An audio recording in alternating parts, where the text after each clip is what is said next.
प्रभु यीशु ख्रीस्त में मेरे प्यारे भाई और बहनों और बच्चों, आज गुड फ्राइडे है और आज के दिन सभी गिरजाघर भरा रहता है।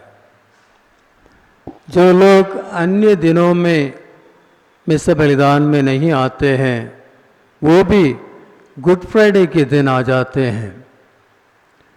गुड फ्राइडे को लोग पसंद करते हैं, बल्कि वो प्रभु यीशु मसीह के दुख भोग मृत्यु का दिन है, उनके मृत्यु का दिन है, लेकिन लोग उसे पसंद करते हैं।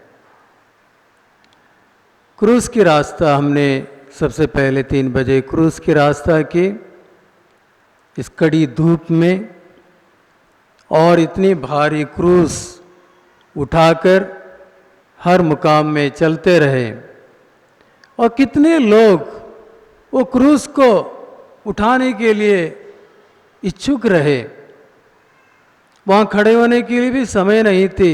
इतने लोग वो क्रूस को उठाना चाहते हैं, गुड फ्राइडे के दिन गिरजा आना चाहते हैं और गुड फ्राइडे के दिन वो भारी क्रूस को उठाना चाहते हैं, उसके साथ फोटो लेना चाहते हैं, उसका स्मरण अपने साथ रखना चाहते हैं। ऐसे क्यों है? क्रूस अन्य दिनों में हम क्रूस से भागने के लिए प्रयास करते रहते हैं। क्रूस को कोई चाहता नहीं है, सिर्फ गुड फ्राइडे के दिन उसे लेकर कुछ समय के लिए चलने के लिए तैयार हो जाते हैं। कई कई जगह एक व्यक्ति यीशु जैसा बन जाता है, क्रूस ढोता है, सचमुच उसे मारा जाता है और फिर सचमुच क्रूस पर वो टंगा जाता है, उसके हाथों को कीलों से छेदा जाता है और वो क्रूस पर टंगता है। तो इस तरीके से भी वो भी लोग पसंद करते हैं, लेकिन अपने पूरे जीवन में क्रूस से भाग जाना चाहते हैं, क्रूस से बचना चाहते हैं। ऐसा क्यों है? क्रूस की परिभाषा क्या है?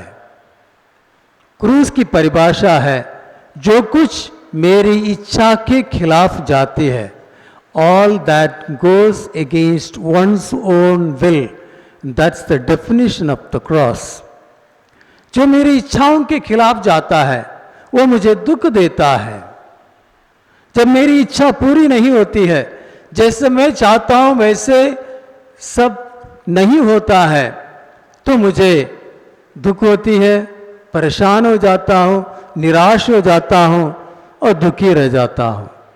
हम उससे दूर होना चाहते हैं, हम सदा अपनी मर्जी को पूरा करना चाहते हैं, क्योंकि वो हमें सुख देता है, खुशी देती है।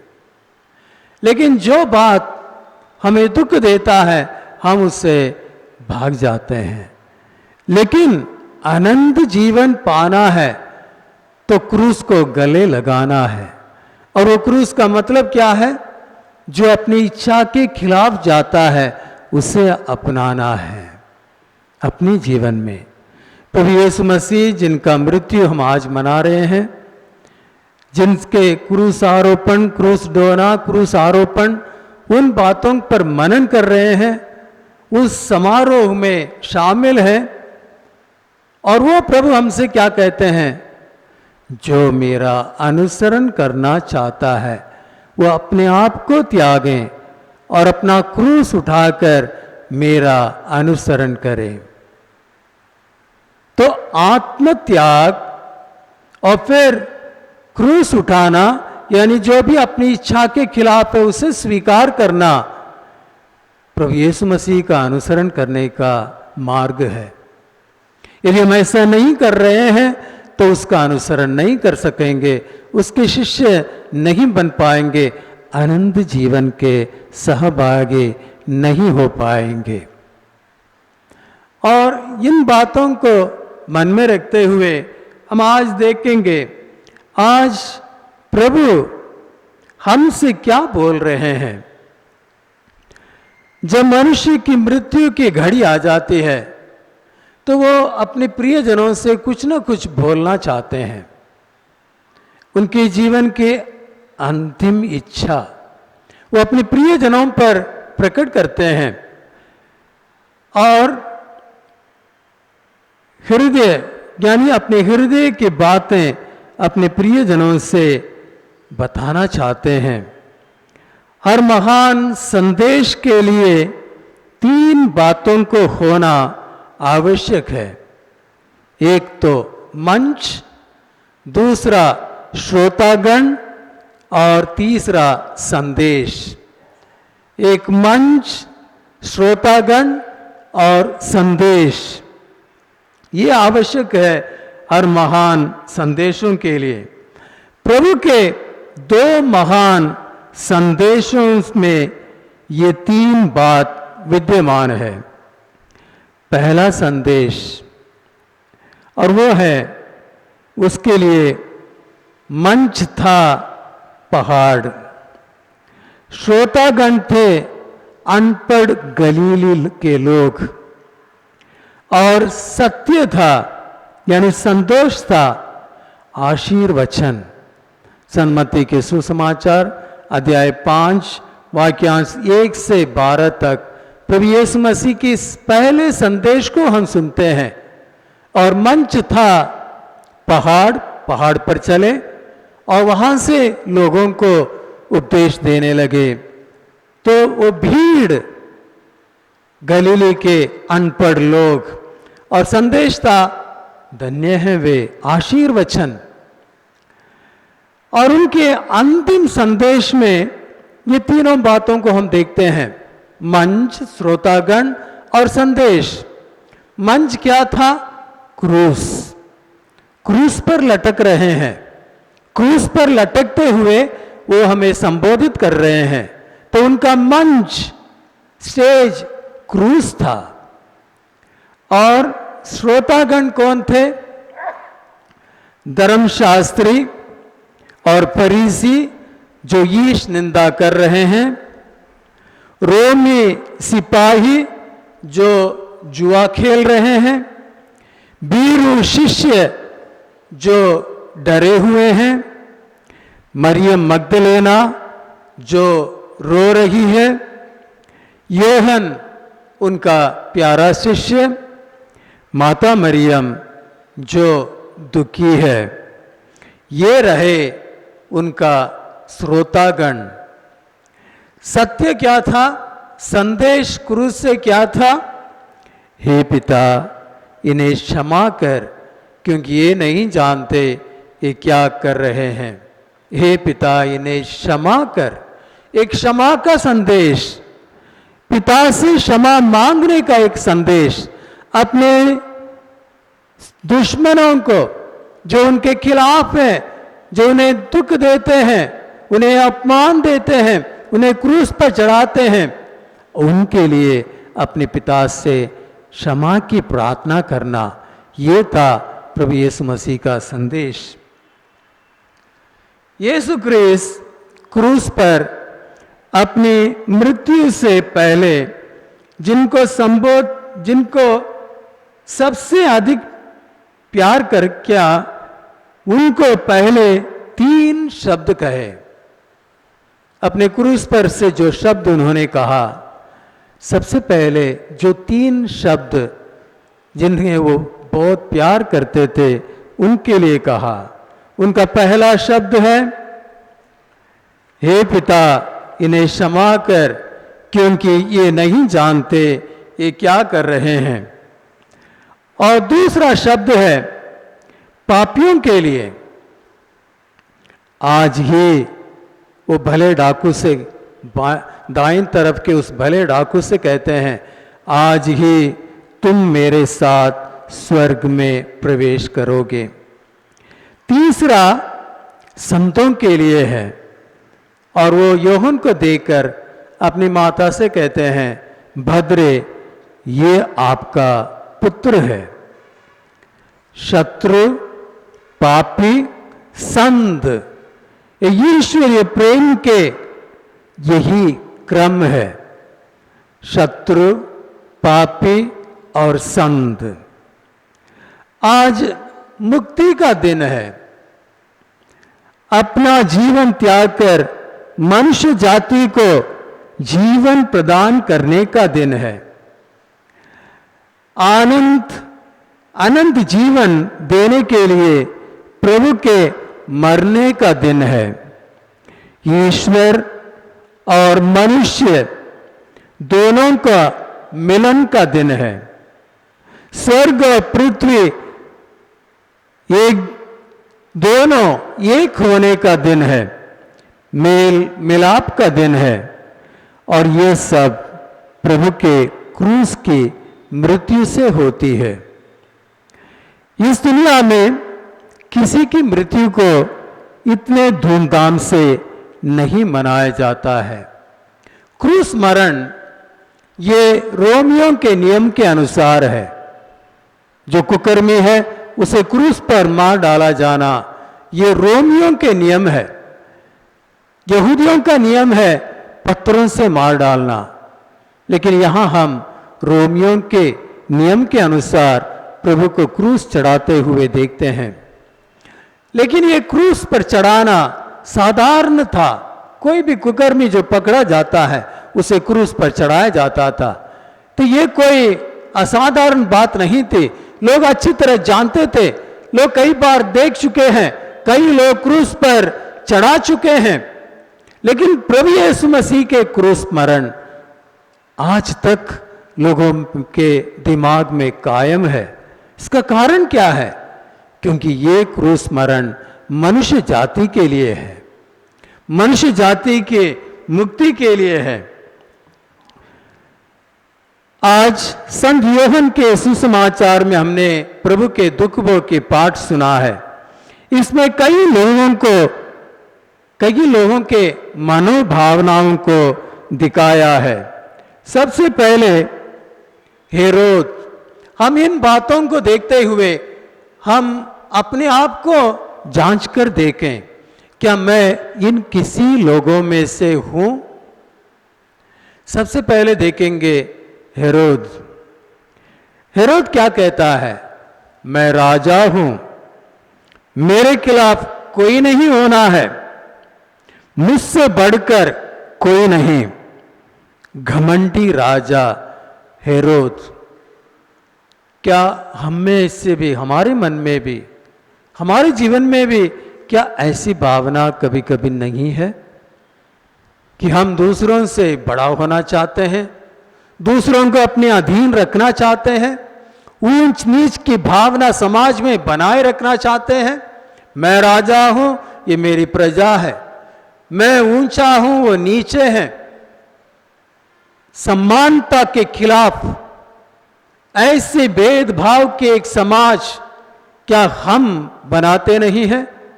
क्या हमारे परिवार में ऐसी भेदभाव नहीं है? ये तो मेरी पत्नी है, लेकिन ये मेरे बाद है। सबसे पहले मैं हूं इस परिवार का मालिक। बराबर का दर्जा पत्नी को नहीं है। या अन्य लोगों के बीच में, बच्चों में लड़की और लड़का, लड़कों को ज्यादा प्राथमिकता देना, लड़कियों को नीच देखना, ये सब हेरोद की भावना है। क्या ये भावनाएं हमारे जीवन में नहीं है? और इस भावना के कारण ही प्रभु यीशु मसीह क्रूस पर चढ़ाए गए। यदि हेरोद के अंदर ये भावना नहीं होता, मैं राजा हूं, मेरे बराबर कोई नहीं होना चाहिए, यदि ऐसी भावना उसके अंदर नहीं होती कि वो सबको समानता से सोच सकता था, तो प्रभु यीशु मसीह क्रूस पर नहीं चढ़ाए जाते, वो प्रभु के लिए खड़ा हो जाता। दूसरा, बरब्बस। बरब्बस के मन में क्या है? पिलातुस यहूदियों के परंपरा के अनुसार पास्का पर्व के समय एक कुकर्मी को रिहा करना चाहता है, और पिलातुस कहता है, क्या मैं तुम्हारे लिए यहूदियों का राजा प्रभु यीशु को रिहा कर दूं? तब भीड़ के भीड़ चिल्ला उठे, नहीं, बरब्बस को। लेकिन बरब्बस की क्या भावना है? वो तो कुकर्मी था, वो रोमी शासन के खिलाफ लड़ने वाला एक क्रांतिकारी व्यक्ति था। वो इसलिए बंदी गृह में डाला गया था, लेकिन उसके मन की भावना क्या है? अच्छा है मैं बच गया, बाकी कोई मर रहा है, इससे मुझे कोई लेना देना नहीं है। मैं बचना है, मैं अच्छा रहना है, मेरे लिए कोई कमी नहीं होना चाहिए, मेरे जीवन में कोई दुख नहीं होना चाहिए, मेरे घर में सब कुछ सही होना है, बाकी के घर में, बाकी के जीवन में क्या हो रहा है इससे मुझे कोई लेना देना नहीं है। ऐसी भावना रखने वाला है बरअब्बस। क्या हमारे अंदर ऐसी भावना नहीं है? यदि बरअब्बस वहां इस बात का अनुभव करता कि मैं केवल नहीं, सबको बचना है, स्वार्थ की भावना से निकलकर वो प्रभु के प्रति भी दया दिखाता, तो प्रभु के लिए खड़ा होता। वो ये कहता मैं नहीं, प्रभु निर्दोष है, वो बचना चाहिए। उसको ये भी ख्याल नहीं है कि वो एक व्यक्ति निर्दोष है, उससे सजा देकर उसकी जगह पर मुझे बचाया जा रहा है। वो है स्वार्थ की भावना। क्या ऐसी भावना हमारे जीवन में नहीं है? हम स्वार्थ से भरे हुए हैं, हमेशा अपनी चिंता करने वाले हो जाते हैं, दूसरे के लिए क्या हो रहा है उससे हमारी कोई चिंता नहीं है। क्या ऐसी जीवन हम नहीं बिताते? आज यहां प्रभु के दुख में दुख प्रकट करने के लिए हम आए हैं। प्रभु को क्रूस पर चढ़ाने वाला कौन है? मैं और आप। हमारी इन भावनाओं के से आज भी प्रभु यीशु मसीह निर्दोष लोगों में क्रूस पर चढ़ाए जा रहे हैं। तीसरा, पिलातुस हर गलती के लिए दूसरों को जिम्मेदार ठहराने वाला पिलातुस। क्या हम में ऐसी भावना नहीं है? पिलातुस अच्छी तरह जानता है कि यीशु मसीह निर्दोष है। इतना ही नहीं, उसकी पत्नी से उसे एक चिट्ठी मिलती है, मैंने सपना देखा कि यह व्यक्ति निर्दोष है, इसके मामले में हाथ नहीं लगाना, ये निर्दोष है। फिर भी पिलातुस अपने आप को बचाने के लिए, रोमी शासक के साथ अच्छा रिश्ता बनाए रखने के लिए, अपनी गद्दी को बचाने के लिए वो निर्दोष व्यक्ति को दंड दे रहा है। क्या हम में ऐसी भावना नहीं है? जानते हुए भी कई लोग निर्दोष हैं, गलत नहीं है, फिर भी हम उनके प्रति कोई चिंता नहीं रखते हैं। हम दूसरों पर गलती उतारते हैं, दूसरों को पर सजा देते हैं। तो ऐसी भावना हमारे मन में भी है, वो पिलातुस हमारे अंदर भी है। सैनिकगण हम क्या करें? ये हमारा फर्ज है, ड्यूटी है, हमें बताया गया है, हम उसको कर रहे हैं, ये हमारा ड्यूटी है। हम क्या करें?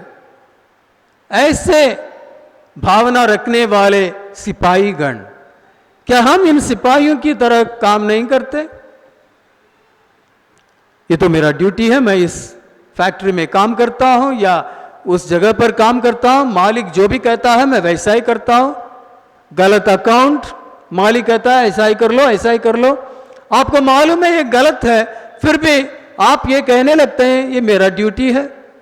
सरकारी अस्पतालों में नर्स या डॉक्टर के रूप में काम करते हैं, वहां गर्भपात किया जा रहा है, आपको अच्छी तरह मालूम है गर्भपात गलत है, फिर भी आप, मैं तो अपना ड्यूटी कर रहा हूं, मुझे तो तनख्वाह से मतलब है, भला क्या है, बुरा क्या है, सच क्या है, झूठा क्या है, उससे मुझे कोई लेना देना नहीं है, मुझे मेरे वेतन से मतलब है, पैसा से मतलब है। ऐसा जीवन क्या हम नहीं बिताते?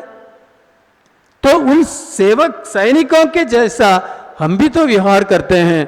तो वो हेरोद हम में है, वो बरअब्बस हम में है, वो पिलातुस हम में है, वो सैनिक हम में है, कोई बाहर नहीं है। जब कभी हम इनके जैसा व्यवहार करते हैं, ये हमारे अंदर हैं। और पेतरुस, पांचवा व्यक्ति पेतरुस, पेतरुस क्या कहता है? मैंने पाप किया, मेरा पाप क्षमा कर। मानव जाति के पाप को भूले पेतरुस, पेतरुस वहां रोता है। उसको मालूम हो गया है कि मैंने प्रभु के साथ विश्वासघात किया है, अपने आप को बचाने के लिए, अपने नाम को बनाए रखने के लिए। क्या ऐसा व्यक्ति हमारे अंदर, ऐसी भावना हमारे अंदर नहीं है? वो पेतरुस जो नाम के लिए जीता था, वो व्यक्ति हम में भी है।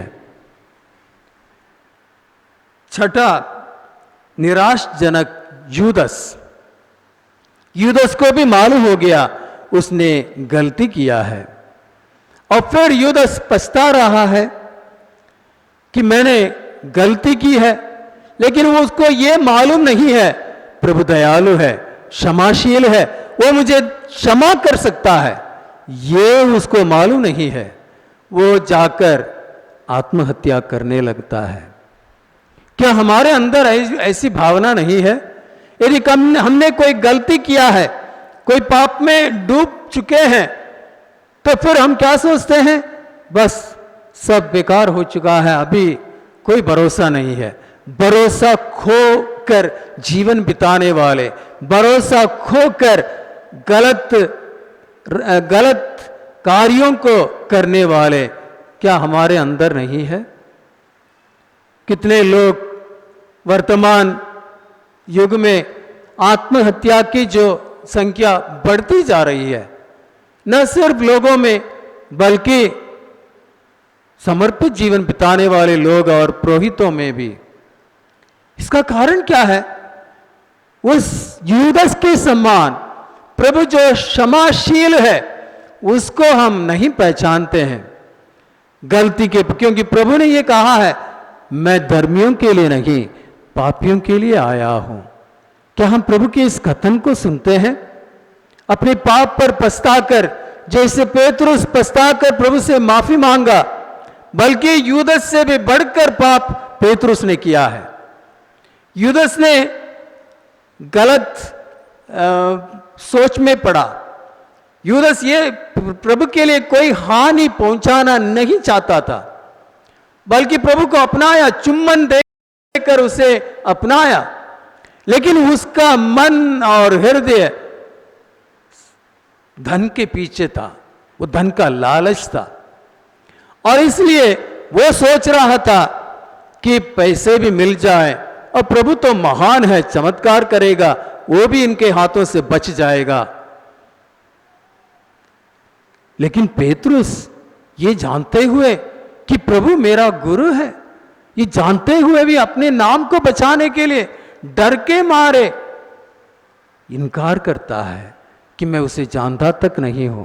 पेतरुस का पाप सबसे बड़ा है, फिर भी उसको प्रभु पर विश्वास है, वो मुझे क्षमा करेगा, वो मेरा प्यारा प्रभु है। ऐसे विचारधारा पेतरुस के मन में था। हम किस व्यक्ति की तरह हैं? इस समय हमें सोचना है, इस पर पछताना है। आइए हम प्रभु के साथ कलवारी पहाड़ पर जाएं। गेत्सेमनी बाग में प्रभु सैनिकों से कहते हैं, यदि तुम मुझे ढूंढते हो तो इन्हें जाने दो। यदि तुम मुझे ढूंढते हो तो इन्हें जाने दो। वहां भी प्रभु अपने शिष्यों को बचाते हैं, स्वयं को उनके हाथों में सौंप कर अपने शिष्यों को बचाते हैं। ये है प्रभु, अपने आप को मर मिटाकर हम सबको जीवन देने वाला प्रभु है। और फिर क्रूस पर प्रभु अपने पिता से क्या कहते हैं? हे पिता, जिन्हें आपने मुझे सौंपा है, उनमें से किसी को मैंने खोने नहीं दिया, सबको बचाया। वो है प्रभु।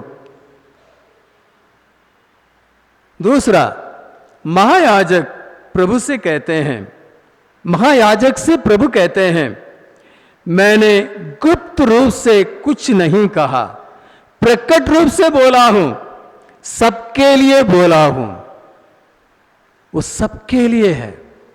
सुसमाचार आज सिर्फ क्रिश्चियों के लिए नहीं, कैथोलिकों के लिए नहीं, बल्कि सारे मनुष्य जाति के लिए है।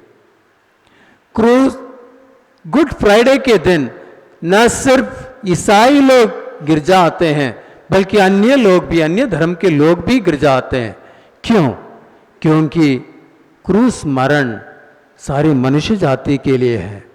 इसलिए प्रभु कहते हैं, मैं गुप्त रूप से कुछ नहीं कहा, प्रकट रूप से बोला हूं, सबके लिए बोला हूं, सारे मनुष्य जाति के लिए बोला हूं। फिर हम देखते हैं रोमी शतपति से प्रभु कहते हैं, मैं सत्य के साक्षी देने आया हूं, सत्य तुम्हें स्वतंत्र बना देगा। लेकिन पिलातुस क्या वो कहता है? सत्य क्या है? आज सत्य छिपा हुआ है, झूठ को बार बार बोलकर उसे सत्य बनाया जा रहा है। आज के परिवेश में हम यही देखते हैं। हमारे जो देश में भी, देश के शासनकर्ता भी झूठ को बार बार बोलकर उसे सत्य बना लेते हैं, लेकिन सत्य छिपा हुआ है। और पूछें सत्य क्या है, जैसे पिलातुस ने पूछा। और सत्य स्वयं प्रभु यीशु मसीह है, क्योंकि उन्होंने कहा है, मार्ग, सत्य और जीवन मैं हूं। और वो सत्य क्या है? खुद को मिटाकर दूसरों को जीवन देना, यह सत्य है। और वो सत्य सिर्फ ईश्वर वो कर सकता है। और प्रभु यीशु मसीह उस घटना से, क्रूस मरण के द्वारा ये साबित किए जाते हैं, क्योंकि वही ईश्वर है। प्रभु ने ये कहा है, जब मानव पुत्र ऊपर उठाया जाएगा तो तुम लोग नहीं जान जाओगे कि मैं वही हूं, कि मैं वही हूं। क्रूस पर 3 घंटे प्राण पीड़ा सहने के बाद प्रभु सब कुछ समाप्त हो चुका है कहकर सिर झुकाकर प्राण त्याग देते हैं। सब कुछ को पूरा कर दिया। कैसे पूरा किया? अपने आप को देकर, अपने जीवन को देकर, अपने शरीर और रक्त को देकर, अपनी मां को हमारे ऊपर, हमारे लिए सौंप कर, अपनी आत्मा को हमारे ऊपर भेजकर, सब कुछ हमें देकर वो प्राण त्याग दिए। प्रभु के जीवन का मकसद यही था, पूर्ण रूप से पिता को, अपने आप को, पूर्ण तृत्व को, जिसके अनुरूप हम बनाए गए हैं, हमें पूर्ण रूप से वो दिया गया है। प्रभु यीशु मसीह के दुख भोग, क्रूस मरण और पुनरुत्थान के द्वारा स्वयं अपने आप को पूर्ण रूप से हमें दे देते हैं। बपतिस्मा संस्कार के द्वारा हम उसी प्रभु को ग्रहण करते हैं, उसके जीवन को ग्रहण करते हैं, और उसके जीवन को हमें आज इस दुनिया में जीना है। प्रभु जैसा बनना है, प्रभु के जीवन के जैसा हमारे जीवन को बनाना है। ख्रीस्त बनने के लिए हम सब के सब बुलाए गए हैं। तो प्रभु के जीवन में जो हम देखते हैं वो सब हमारे जीवन में होना है। क्रूस मृत्यु से ही ये साबित हो जाता है कि प्रभु ईश्वर का पुत्र है। संत मार्कुस के सुसमाचार अध्याय 15 वाक्यांश 39 में शतपति ये कहता है, सचमुच ये ईश्वर का पुत्र है। प्यारे भाई और बहनों, आज हमें मालूम हो रहा है गुड फ्राइडे के इस समारोह को मनाते हुए हमें प्रभु जैसा बनना है। प्रभु क्षमाशील है। क्रूस पर मरते समय भी अपने पिता की ओर मुड़कर ये कहते हैं, हे पिता इन्हें क्षमा कर।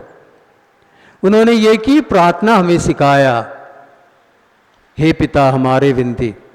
और उसमें उन्होंने ये कहा है, जैसे तुम एक दूसरे को क्षमा करते हो वैसे पिता भी तुम्हें क्षमा करेगा। जैसे हम एक दूसरे को क्षमा करते हैं, क्षमा के पाठ प्रभु ने हमें सिखाया है। हमें क्षमा करना है, और प्रभु के शक्ति के बिना यह क्षमा नामुमकिन है। हमारे इस दुनिया में बहुत सारे उदाहरण हैं। हम देखते हैं Gladys Staines, mister Graham Staines अपने 2 मासूम बेटे तिमोथी और फिलिप उड़ीसा में, जबकि वे पूरा परिवार उन कोढ़ी और गरीब लोगों के उत्थान के लिए जीवन बिता रहे थे। वो उनका मिशन था। वो Australian missionary mister Graham Staines और उनके दोनों बेटों को तारा सिंह ने, बजरंग दल का तारा सिंह ने उनके ही गाड़ी के अंदर डालकर, मिट्टी का तेल डालकर, आग जलाकर उनको भून दिया। उनका शरीर का आकार नहीं रहा, वो राख बन गए। और मिस्टर ग्रहम स्टेन की पत्नी ग्लैडिस स्टेन्स तारा सिंह को क्षमा दे रही है, उसे भाई मान रही है। यह शक्ति उसको कहां से मिली? क्रूस मरण जो प्रभु यीशु मसीह से उसे मिले, उस शक्ति से ही वो उनको क्षमा कर सकती है। एक पत्नी, एक मां जिसने अपने पति को, अपने मासूम दोनों बच्चों को जलकर राख होते हुए देखा है, और जिस जल्लाद ने उन्हें ऐसा कार्य किया है उसको क्षमा करना, उसे अपने भाई मानना, ये क्रिस्त की शिक्षा के और क्रिस्त की शक्ति के अलावा कोई शक्ति ये नहीं कर सकता है। और फिर हम देखते हैं रानी मरिया, सिस्टर रानी मरिया, उसी रूप से इंदौर में समंदर सिंह, उसके शरीर पर क्यों, कारण क्या था? क्योंकि वो समाज में जो तिरस्कृत लोग थे उनके उत्थान के लिए कार्य कर रही थी, और उसे भरी हुई बस से खींचकर नीचे उतारकर भरी हुए बस के उन लोगों को देखते देखते चाकू से उसके ऊपर करीब 20-50 बार उसके शरीर पर वार करके उसी जगह पर उसे मार डाला। कारण क्या था? गरीब और तिरस्कृत लोगों को उठा रही थी, सम्मानता बनाने के लिए प्रयास कर रही थी। और उसके बाद सिस्टर रानी मरिया, रानी मरिया की बहन, वो भी एक सिस्टर है, और उसने जेल में जाकर समंदर सिंह से मिली, उसके हाथ में राखी बांधा, उसे अपने भाई माना और उसे अपने घर, केरल घर ले चले, अपने परिवार वालों से मिलाया, परिवार के एक सदस्य बनाई। सिस्टर रानी मरिया के बेटिफिकेशन के उस समारोह में इंदौर में मैंने समंदर सिंह से मिला, उससे मैंने बात किया। सिस्टर रानी मरिया की बहन और उसके परिवार वालों को उस जल्लाद जिसने उनके बहन को, उनके बेटी को इस तरीके से मार डाला, उसे क्षमा करने की शक्ति कहां से मिली? प्रभु यीशु मसीह से, प्रभु यीशु मसीह से। संत स्टेफन को हम देखते हैं पत्थरों से मार डाल दिया जा रहा है, लेकिन प्रभु यीशु मसीह जैसा आकाश के ऊपर अपने आंखों उठाकर वो प्रार्थना करता है, हे पिता, ये पाप इन पर पड़ने ना दे, इन्हें क्षमा कर। यह है असली क्रिस्तीय। क्या हम आज क्षमा देने के लिए तैयार हैं? अपने दिल से सबको क्षमा देने के लिए तैयार हैं? हमारे परिवार में, समाज में मनमुटाव है, विद्रोह की भावना है, द्वेष की भावना है, कई लोगों को हम लोग अलग रखे हैं, उनसे कोई नाता नहीं है, कई रिश्तेदार या भाई बहनों के बीच में कई वर्षों से उनसे कोई संबंध नहीं है, कोई बातचीत नहीं है, हमारे लिए वो इस दुनिया में नहीं के बराबर हो गए हैं। ऐसे वातावरण में भी हम जी रहे हैं। गुड फ्राइडे के दिन हम उस प्रभु से मिलने आए, और वो प्रभु हमारे सामने पिता की ओर मुड़कर कहते हैं, पिता, इन्हें क्षमा कर, ये नहीं जानते क्या कर रहे हैं। क्या आज इस गुड फ्राइडे को सही रूप से मनाने के लिए अपने दिल से अपने हर व्यक्ति को जिसके खिलाफ आपके मन में मनमुटाव है, विद्रोह की भावना है, उनको क्षमा करने के लिए तैयार हैं? आज हमें ये करना है। ये प्रभु यीशु मसीह जो क्रूस पर मर रहे हैं उन्हें शांति देगी, उन्हें तसल्ली देगी, उनके प्यास को बुझाएगी। प्रभु ने क्या कहा? मैं प्यासा हूं। क्यों? क्योंकि हमने क्षमा नहीं किया है, अपने लोगों को क्षमा नहीं किया है। हमारे बीच में मेल मिलाप नहीं है, हमारे बीच में समानता नहीं है।